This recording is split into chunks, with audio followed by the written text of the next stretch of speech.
perjalanan panjang penyebaran syiar Islam, tidak terlepas dari pentingnya peran lembaga pendidikan agama Islam. Berdirinya madrasah dan pesantren adalah pilar utama dalam memelihara dan mengembangkan keilmuan serta nilai-nilai agama. Dan disinilah saya berada, memijakkan kaki di salah satu pesantren yang ada di Majene.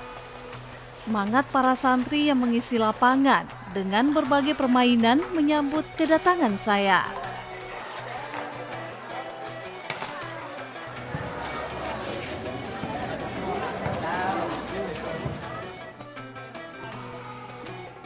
Pak, boleh tidak dijelaskan ada berapa kelas sih yang ada di Antusias belajar para santri memenuhi koridor pesantren DDI Baruga. Di balik tembok pembatas antar koridor dengan ruang kelas, semangat para santri dalam menimba ilmu dapat terlihat dengan sempurna. Ada sekitar 12 kelas.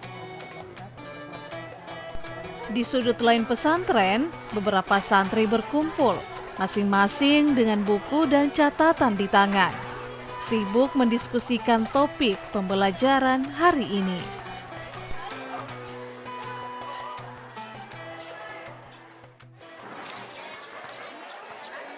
Sistem belajar di pesantren DDI Baruga ini, kita menggunakan dua kurikulum.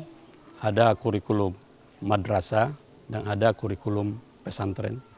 Nah, di kurikulum madrasah itu, ya, pelajaran-pelajaran yang dipelajari oleh para santri-santriwati itu bukan hanya pelajaran agama, tapi ada juga pelajaran-pelajaran umum, ya, matematika, IPA, IPS, dan sejarah itu masuk dalam kurikulum madrasah. Dan itu waktunya disesuaikan dengan jadwal sekolah pada umumnya mulai pagi sampai siang hari.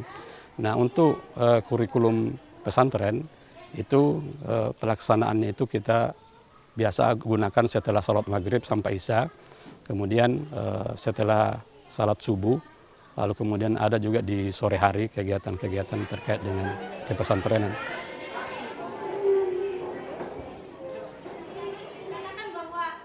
Kurikulum pesantren itu lebih fokus kepada pembacaan kitab kuning atau kitab gundul.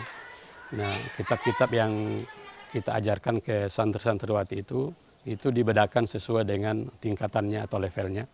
Umpamanya di tingkat sanawiyah itu ada kitab sendiri. Saya sambil satu contoh, kitab akhlak, namanya ada Akhlaqul Banin. Ya, ada kitab Ta'limul Muta'allim, itu masuk di sanawiyah. Sedangkan di aliyah itu dibedakan kelasnya dan tempatnya.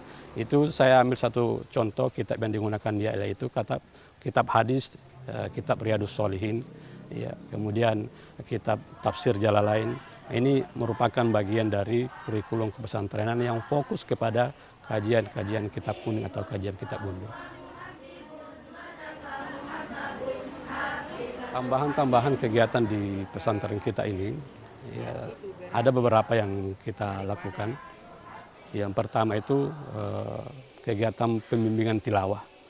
Nah, ini khusus untuk para santri-santriwati yang memiliki bakat dan potensi untuk bisa mengembangkan tilawahnya, karena ini ke depannya tujuannya itu pembinaan tilawah tersebut adalah bagaimana bisa nanti mengorbitkan santri-santriwati tersebut agar bisa ikut dalam kancah, biasanya dalam musabaqah tilawatil Quran, itu ada khusus untuk tilawatil Quran, dan alhamdulillah di Baruga ini sudah banyak yang ikut berkiprah dalam kegiatan MTQ tersebut. Itu khusus untuk tilawah, dan biasanya jadwal kita di sini itu setiap dilaksanakan setiap malam Senin setelah sholat Isya.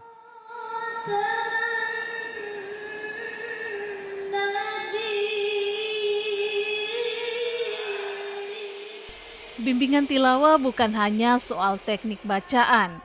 Santri juga diajak untuk memahami dan menghayati makna di balik ayat-ayat yang dibacakan.